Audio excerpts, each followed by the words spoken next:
What up, y'all? It's GoofyRhexxi. Hope you guys are all doing well today. So in today's video, we're going to be talking about the top 5 characters that you should buy in Marvel Strike Force. So I know I just came out with a recent video talking about the top 10 free-to-play characters in Marvel Strike Force for beginner and mid-game players. Today's video, we're going to be talking about the top 5 characters that as a beginner and as a mid-game character, if you got some cheddar, if you're willing to spend some money, these are the top 5 characters that I believe that you should be buying here in Marvel Strike Force. So I have my list right up here, y'all, and we're going to dive right on into it. First character on my list, by the way, I'll always say this. This is in no particular order. I'm not ranking them top 5 to 1 or 1 to 5, whatever. These are in no particular order, but these are just the characters that I have on my list here. So Hela for me is the first character that I definitely, the first character that I'm going to talk about that you absolutely should buy here in Marvel Strike Force for many different reasons.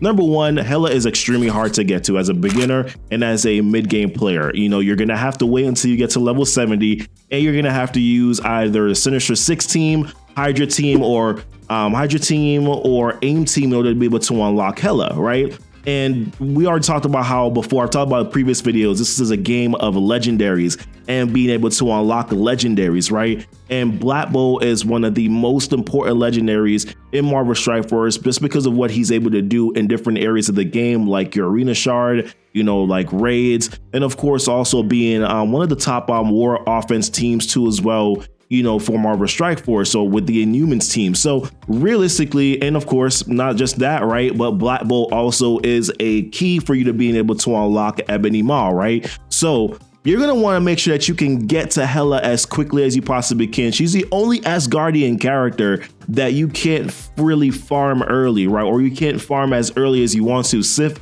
is available in the War Store, which can take some time to get to, but you can grind that out a little bit, right? You know, once you open up War, you can grind out, you know, using your War credits to farm Sif. Heimdall, he's in the Arena Store. Thor's in the Raid Store, and on top of that too as well, a lot of beginner players right now are actually getting Thor, you know, as a calendar event or as a part of a calendar, you know, too as well. And of course, you know, who am I forgetting? Sif, Heimdall, Thor, and then Loki. Loki is in that Mystic campaign, but you can get a Mystic team together. You can go ahead and get to Loki, you know, quicker and easier than you could probably get to the Hela node. You can at least get to it before you get to level 70. So I definitely think that Hela is a character that's extremely important, not just because of being able to unlock Black Bolt, and then of course using Black Bolt to then be able to unlock, you know, Ebony Maw, but just because of what her and the Asgardian team can bring to you. They can bring you an early, you know, arena team that you can use, you know, that can actually keep you up, you know, in arena, give you some pretty good ranking there in arena. Arena is very important so that you can get those arena credits to be able to farm characters, and you're also getting those cores too as well.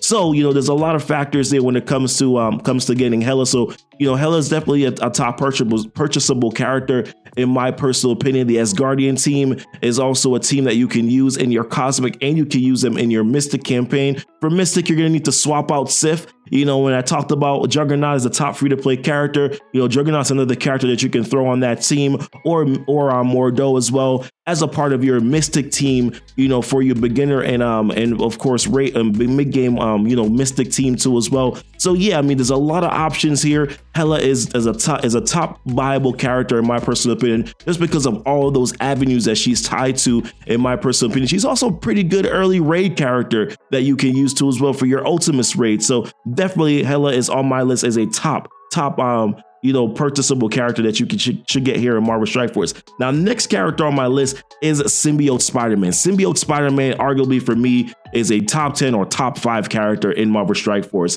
You know, you'll see a lot of these characters that are on my list in general, by the way, are characters that I've invested a lot of resources into.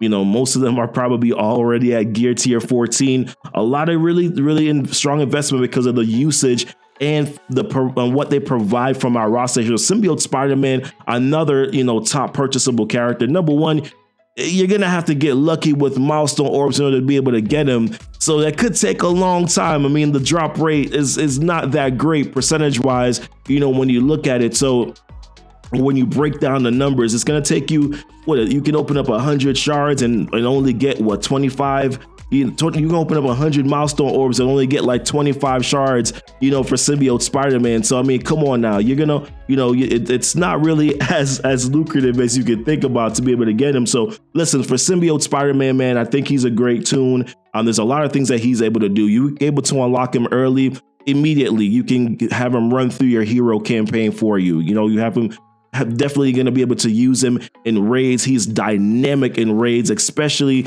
if you have his other symbiotes around him, especially Carnage that gives him speed bar, too as well. Venom that can provide him with some defense up. Obviously, Symbiote Spider-Man is 100% the most important character, on that symbiote team. He's phenomenal. He's great. Kit things that he does, right? I mean, the 2-turn slows, with that ultimate ability being T4, with the passive, like I said, giving that symbiote team, giving himself that 100% drain. He's a great Dark Dimension 2, character that you could use as well with Carnage and a few other characters. Actually, hella who have already mentioned on this list, and a few other characters that we're going to talk about on this list too as well. Symbiote Spider-Man is a top character that you absolutely should purchase in this game. He helps you in so many different areas. That Gold Rush challenge as well too as well, guys. That full symbiote team with that Gold Rush challenge, you can use all of those characters to be able to get all the way up to tier 14. So challenges are pretty important, right? Being able to get more gold and get more gold orbs is absolutely important to your roster. So there's a lot of good areas that he can help you out with. That Heroes Chapter 7, Symbiote Spider-Man with Miss Marvel, both of those two combined together can do some dynamic things, man, and can definitely get you through those first 3 nodes in that Heroes Chapter 7 campaign. So listen, there's too many areas. I'm probably forgetting some right now. There's too many areas where he's effective and where you're going to be able to use him. So absolutely, in my personal opinion, he's a top 5 character that you absolutely should buy here in Marvel Strike Force. All right, guys, next on the list right now is Emma Frost, the Diamond Queen, man. She's a beast, bro. She's absolutely a beast in this game. Top 5 character that you should buy. Number 1, you can't farm her anywhere. So, being able to unlock her is pretty much basically going to be based on you buying her at this point. We don't know. There is going to be another milestone event that is supposed to be coming out, for her, where, obviously spending your gold and of course doing your dailies, using your campaign energy, things like that. You're going to be able to get shards for her when that comes out. But we don't know when that is yet. So if you're a beginner player right now, a mid-game player, and you're contemplating, listen, man, I got the cheddar and I can spend on this character, but I'm just not sure, then listen, I would definitely say do not hesitate. You go ahead and you spend on Emma, man. She's absolutely a beast. She's usable everywhere. She's usable in arena. She's usable in raids. She's usable on a war defense, of course, with the Marauders team. But also on top of that, too, you can use her on war offense, too. She still has effectiveness with the Marauders team on offense. Now, I know Marauders top war defense team. Not trying to tell nobody to do anything crazy. I'm just saying that she has a lot of utilization. You can use her in the villains campaign, too. If you get her early, man, you can use her in the villains campaign. Like I said, man, arena team, very, very, very strong. If you're looking for, a counter to the Black Order team right now, which is a top, war or top arena meta currently right now. I mean, listen, Emma is going to be able to help you with that. Of course, with her being able to clear those positive effects, also clearing negative effects off the team. She really works really well with mutant villains in general. She just provides so much assets to your team. The speed bar reduction, that she's given the opponents. And of course, on defense and war, the 2-turn defense up for all mutant villains. If you have that passive ability T4, clearing all those positive effects, clearing all the negative effects off your team. She's just so good. The high resistance, she's hard to land, negative effects on. She's such a strong character, very much a kit-based character, not really dependent on stars really, but still, of course, every character in general could use more gold and red stars. So as much as you can get on her will definitely help with sustain and being able to keep her alive for as long as you can. I use her in raids right now as a part of my raid team. I have 2 raid teams with Anti-Venom, Symbiote Spider-Man, Carnage, Black Bolt, and Yo-Yo. And then I have another team with Emma, Thanos, and Ma. And, they're just so good. She provides so much utility and assets to that team, man. She's phenomenal. She's great. She's absolutely a top purchasable character in the game. All right, next on the list, guys, is MINN-ERVA. MINN-ERVA is pretty much basically the Dark Dimension 2 MVP. She's the MVP of Dark Dimension 2. I love what she's able to do in Dark Dimension 2. You know, she's pretty much basically, and another thing that I really like about MINN-ERVA 2, she doesn't need any T4s, man. She doesn't need any T4s. All of her abilities are good once you get them to 6, 6, 6, and 4. So she is fine where she currently is, right? I love her. You know, her on death, she gets a speed bar fill. She also as well, you know, the 15%. This is what we're talking about here. Is this right here? The 15%, stealing 15% of the health from all enemies and redistribute to all allies.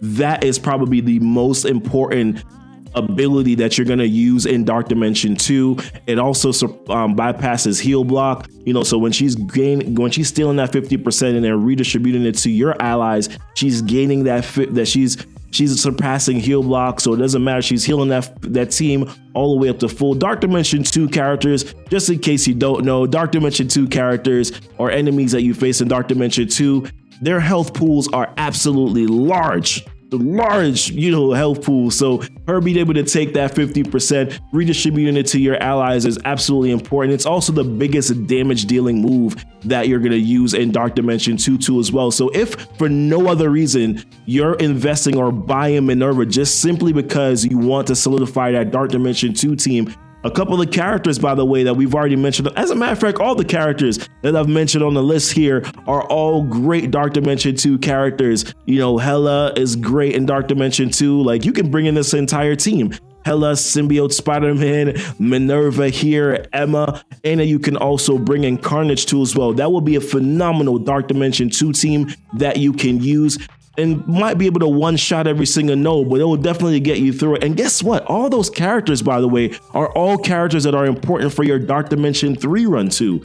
So, I mean, you're not going to go wrong with investing into these characters here, buying these characters. They're going to be usable early game, mid game, late game. They're going to be characters that you can use throughout the entirety of your Marvel Strike Force roster and as you progress throughout the game here. So definitely for me, and of course MINN-ERVA, she's in the premium orbs. She's farmable in the premium orbs. I put up those air quotes because that's the scoping definition of farmable is orbs. So she's farmable in the orbs, you know, so which is extremely tough to get in the premium orbs, and you're competing with 130 other plus characters in that premium orb, you know, but she does get that 2% increased drop rate. So, but listen, that's the only way that you're going to be able to get her. So if you can purchase her, she doesn't need high stars either. She doesn't need high stars either. So you can pretty much basically just bring her in at 2 stars in Dark Dimension 2. She'll be fine. She'll do exactly what you need her to do and allow you to progress. All right, guys, last character on this list for me here is Yo-Yo. Yo-Yo is the last character on this list. She's also in that premium orb too as well. Hard for you to be able to farm her, right? Because once again, it's premium orb, she's farmable in the premium orb, so you're gonna have to get lucky with drops. But the reason why I have Yo-Yo on this list is because of Black Bolt too as well, right? Because Black Bolt, arguably one of the best damage dealers that we have in Marvel Strike Force, probably a top 5 character still. I don't know where, I don't like ranking characters, but he's a top character in this game, top legendary in this game, and also very important once again to be able to unlock Ebony Maw. But listen, he's a great tune, but he's a little slow, right? So when you have Yo-Yo in there, you know, and especially when you have that basic ability right here, when you have that basic ability T-Ford, it's going, if you only have Black Bolt, let's say in your raid team, right? That's actually, I mentioned that earlier. That's one of the raid teams that I use. Anti-Venom, Carnage, Symbiote, Spider-Man, Yo-Yo, and Black Bolt. That team is phenomenal in raids. Phenomenal, absolutely phenomenal in raids. A lot of sustain, a lot of damage. They're very, very fast. Yo-Yo is really able to do a lot and keep you know, Black Bolt kind of always going and always punching. Of course, that basic ability is always going to call an inhuman ally when it's T-Ford, which is always going to call Black Bolt to be able to do his basic. You also want Black Bolt to be able to do that ultimate more often, right? So with her ultimate ability, she's also given energy as well to Black Bolt so that Black Bolt can fill up it. His ultimate has a pretty high cooldown, so being able to give him ability energy so that he can go ahead and do that ultimate is going to be absolutely amazing for your team, man. So listen, Yo-Yo is a top purchasable character too as well. She doesn't need a lot of red stars, but because she is kind of squishy, she does get the evades to be able to stay away from getting hit too often. But if she does get one good hit, she can die. She doesn't need a lot of stars, but you know, you still want like I said, every character needs gold and they need red stars, right? Every character needs it. It's just a matter of which ones are you willing to spend to do upgrades on. That's really kind of the question. But, you know, she's still effective at 2 stars. You know, if you could get higher stars on her, she can definitely be effective. I heard that she's not as effective once you get past U 7.3. I heard that that's kind of like a thing, but still, I mean, you're getting a character that you can use early. She's still good in Arena too as well. She's phenomenal in raids with Black Bolt. The Black Bolt Yo-Yo combination is one of the best combinations, I believe, in Marvel Strike Force. There's a lot of things that she's going to be able to do for that team. The offense downs, obviously, from her are obviously very, very, very big. That helps in raids as well to be able to sustain the team. I mean, listen, Yo-Yo is a great character, great with Black Bolt. I think she comes in here as a respectable option as a top character to buy here in Marvel Strike Force. Primarily too as well because she is in that premium orb and it's pretty hard to get. But listen, guys, this is my list.